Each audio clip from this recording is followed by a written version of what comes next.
Hello everyone, hope your day is going awesome. This is the third in our four-part video series on my 4 cornerstones for my campaign to be on the school board for ISD 181. This topic today is it's one of the most interesting ones, I think. This is about making the board more proactive. Now, let's be clear from the start.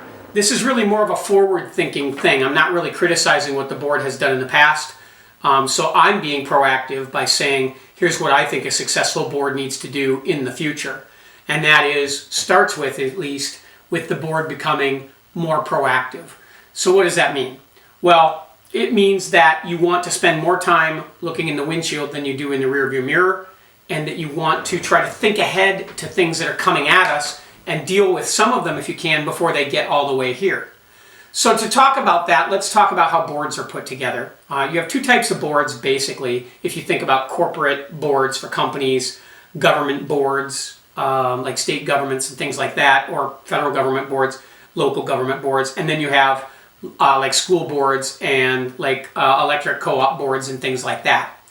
The vast majority of boards of directors are appointed, not elected. So school boards are almost an exception to the rule in that the members are elected.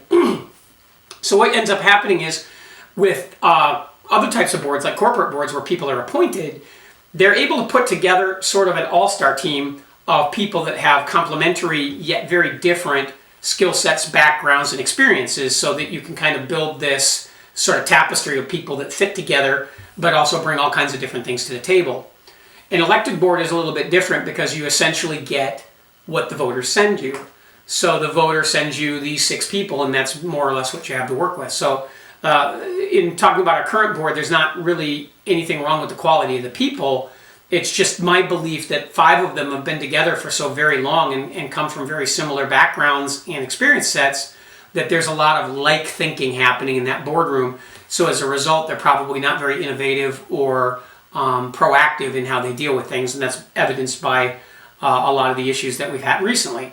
So my idea in running for school board is to kind of create more intellectual agility and some new ideas to kind of drive things for the district in a new direction. So if you want to think of it like a hockey team, maybe, our current board is a bunch of talented people with great backgrounds, but basically it's like having 5 goalies and 1 defenseman. We don't really have anybody that scores. We just have people that play defense. So our goal is really, really well protected. In fact, I think it's going to be really hard for somebody else to score.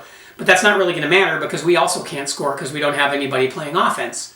So what I think we need to do with the board overall is sort of, think about it as a voter and sort of change up the makeup of the board to kind of add a little bit of agility and nimble thinking into the space. And it doesn't mean we should be reinventing the wheel every single time we get a chance.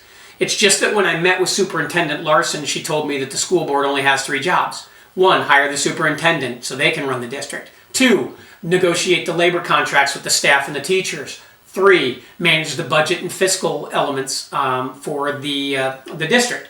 And I challenge that. I don't think that's the role of a modern school board at all. Well, let me take that back. That's part of the role. In fact, it's a really big part of the role. But it's not everything that they do anymore. That methodology worked for 80 years, maybe more, but it doesn't work anymore. Now we have to figure out what problems are coming at us and start to solve them before they land on our porch. That's proactive thinking. Now, obviously, most of the stuff that a board deals with can't be dealt with that way. It's always going to be mostly reactive, but it shouldn't be 100% reactive. One of my favorite phrases still used in corporate America is a hockey phrase, believe it or not. And it comes from Wayne Gretzky. Wayne was asked one time by some reporters why he felt he was the greatest scorer in National Hockey League history. And Gretzky replied simply, "I don't go to where the puck is, I skate to where the puck is going to be." And companies use that all the time because it's a great way to illustrate what proactive thinking is all about. So I love that analogy and I love that idea, and I think that's what we need more of. A phrase that's used in the corporate lexicon that I don't really care about at all is the one that's, if it ain't broke, don't fix it.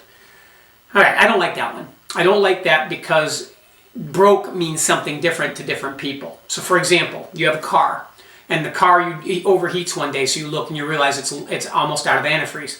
So you put a gallon of antifreeze in it and you drive it some more. The next morning you look again and it still needs another gallon of antifreeze. And then the next morning it needs another gallon of antifreeze. Some people will just keep putting antifreeze in. We always call it putting a Band-Aid on it, and they'll drive it infinitely, not realizing that at some point, the cost of the antifreeze is going to exceed the cost of the repair in the first place. So being proactive, once again, is not driving that thing and putting antifreeze in, but getting to the root of the problem. And if you're really good at it, sometimes you can find the cause of a problem before it actually causes the problem. Now, not always, but that's what I'm talking about when I talk about making the board more proactive.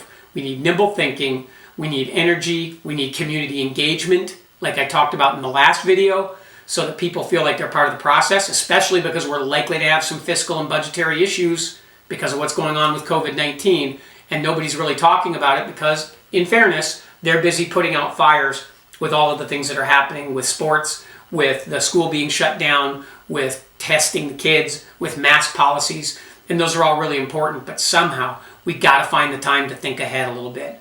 So that's the third video in the series. Thanks for taking the time to watch this. As always, if you have any questions, concerns, or comments, you can do them on my Facebook page, through my website.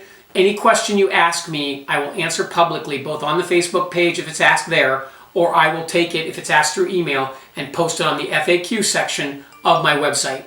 I hope you can find enough information to make it worth voting for me. I hope you have a great day, and thanks for watching.